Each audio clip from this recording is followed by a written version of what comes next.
Bapak, Ibu, Saudara-saudari yang terkasih, salam damai dalam kasih Kristus.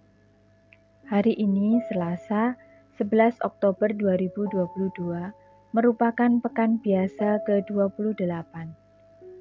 Kita akan membaca kitab suci dan merenungkan sabda Tuhan melalui bacaan Injil hari ini dari Injil Lukas bab 11 ayat 37 sampai 41. Bersama saya, Cecilia dari Paroki Santo Stefanus, Surabaya. Dalam nama Bapa dan Putra dan Roh Kudus, amin. Marilah kita berdoa. Allah Bapa yang Maha Baik, kami bersyukur atas berkat kehidupan serta kesehatan yang Engkau anugerahkan kepada kami. Ya Tuhan, ajarilah kami agar kami mampu untuk senantiasa mendengarkan sabda-Mu dan mengamalkannya dalam hidup kami setiap hari. Semoga dengan benih sabda yang Engkau taburkan dalam hati kami, membuat hidup kami menjadi berbuah dan menghasilkan nilai-nilai luhur kasih-Mu. Semua doa dan harapan ini kami serahkan kepadamu dengan pengantaraan Kristus Tuhan kami. Amin. Inilah Injil suci menurut Lukas. Dimuliakanlah Tuhan. Ketika Yesus selesai mengajar, seorang Farisi mengundang Dia untuk makan di rumahnya. Maka masuklah ia ke rumah itu, lalu duduk makan. Orang Farisi itu melihat hal itu dan ia heran, karena Yesus tidak mencuci tangannya sebelum makan.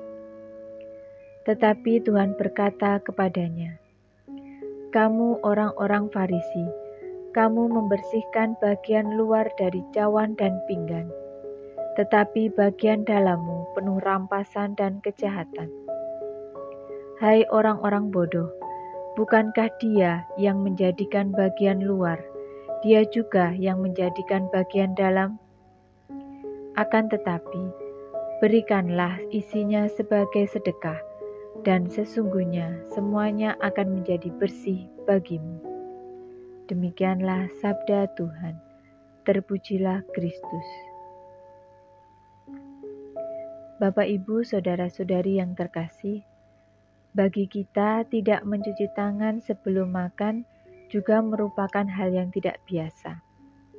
Dari kecil kita diajarkan untuk mencuci tangan sebelum makan, dengan tujuan supaya tangan bersih dan kita bisa makan dengan sehat. Jika tangan kotor, maka akan ada banyak kuman yang masuk melalui makanan ke dalam tubuh kita dan membuat kita sakit. Maka jika ada anak yang makan tanpa mencuci tangan, orang tua biasanya mengingatkan supaya mencuci tangan terlebih dahulu. Tindakan seperti ini sudah menjadi hal yang wajar dalam masyarakat kita saat ini. Mendengar bacaan Injil hari ini, bisa jadi kita sependapat dengan orang-orang Farisi yang gelisah melihat Yesus makan dengan tidak mencuci tangan terlebih dahulu. Kebiasaan mereka orang-orang Farisi ini adalah mencuci tangan sebelum makan. Memang dalam adat istiadat orang Yahudi, mencuci tangan sebelum makan adalah sebuah aturan tertulis yang ada turun-temurun. Namun aturan yang dipermasalahkan bukanlah lagi tentang kebersihan dan kesehatan. Tetapi orang-orang Farisi ini tampaknya lebih berpikir tentang hal yang sifatnya ritual atau sekedar formalitas.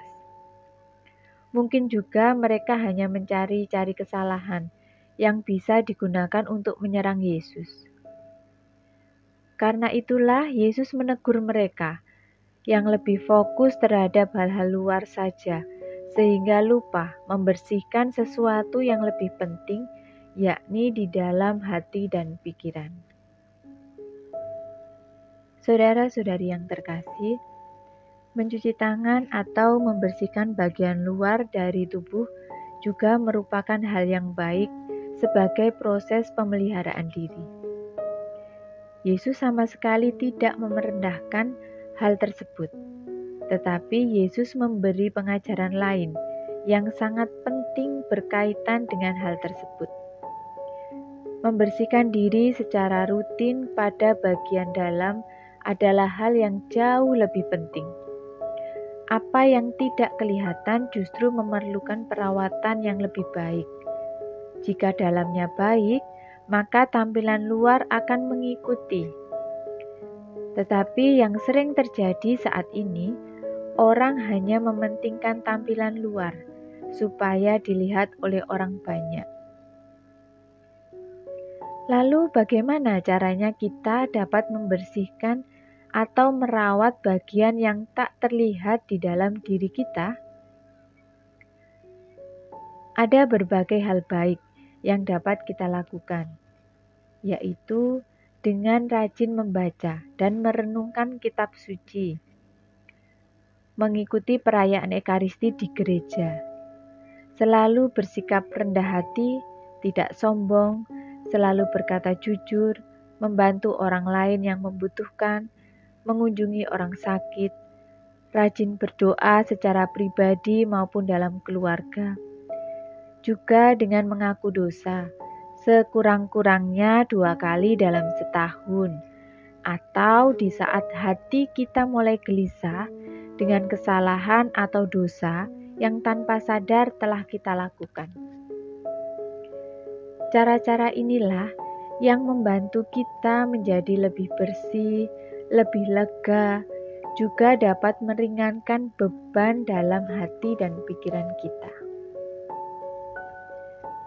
Bapak, Ibu, saudara-saudari yang terkasih, kita sendiri terkadang sama seperti orang-orang Farisi itu. Ketika melihat orang lain berbuat salah dan menegurnya, kita lalu merasa lebih hebat daripadanya, merasa memiliki kuasa untuk menghakimi, dan tanpa sadar kita merasa seperti Allah yang mampu menilai kedosaan orang. Maka marilah kita bertanya kepada diri kita masing-masing. Apakah motivasi saya dalam menegur orang lain? Apa karena saya senang melihat kesalahan orang lain? Atau semata-mata karena saya mengasihi saudara saya tersebut? Dan marilah kita untuk setia mengisi bagian dalam jiwa kita dengan kebaikan dan kekudusan. Dengan begitu kita tidak menjadi lelah karena terus bersandiwara, tidak perlu memakai topeng atau penutup lainnya. Kita lebih bebas menampilkan siapa diri kita. Dan semoga kita mampu untuk terus belajar menjadi orang baik, rendah hati, dan bijaksana mulai dari dalam diri dan seluruh perilaku kita. Amin. Marilah kita berdoa. Allah yang Maha Rahim, kami bersyukur atas sabda-Mu pada hari ini. Semoga apa yang kukatakan mampu kulakukan dan kuhidupi seperti yang Engkau kehendaki.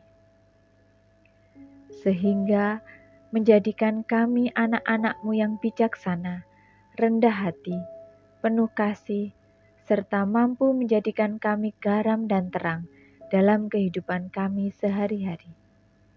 Dengan pengantaraan Kristus Tuhan kami. Amin. Semoga Tuhan beserta kita, sekarang dan selama-lamanya. Semoga kita semua diberkati oleh Allah yang Maha Kuasa, dalam nama Bapa dan Putra dan Roh Kudus. Amin.